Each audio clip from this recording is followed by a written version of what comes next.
Hello guys, ako si Arthur Cordera Mapintis. Nandito ako para isil sa inyo ang sa pagnegosyo, no? Mayroon akong libro na may negosyo diary. Kagsikitan niya po mga guys, so may negosyo diary. Mato pa na rin, no? Ang mga inchik mga guys ninyo, liit mata, pero laki kita, no? So, mo ni guys, ang sulod ani nga negosyo diary. So nari ang kabutang, napansin niyo ba ang karamihan ng mga Chinoy, Chinese na Pinoy sa ating bansa, maliit ang kanilang mga mata at majority ay singkit.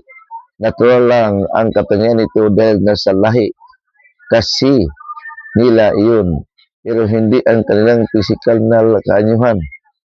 Ang tutukoy ko kung hindi kanilang lifestyle at mindset pagdating sa pagtatayo ng negosyo. So nadiri mo guys ang hatag yun ni sikitan kung unsaong pagnegosyo.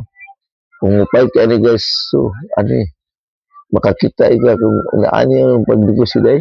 Daghan akong negosyo lagi may negosyo kung sari pero wa na mauway system na dinhi guys kung magnegosyo pag parang masinso na di ang itundo ni sikitan, no? Nagnegosyo mo sa store pundo kay ngano wala may sistema.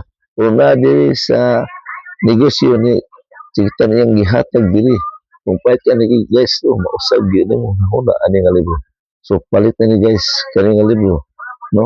Maayo yung guide kay libro may imong guide di kay kanang try and error, no? Testing ni puman na purdoy. So ani guys palit mo ani guys nga libro kay ako ni palit ko ani para nga unsa pa negosyo sus aw na dagan ni negosyo ni agi wa gyud na purdoy. So palit ko ani kay ano kay buot na unsa pa negosyo mo guys. So mo ni guys palit ko ni check the euro box mga guys.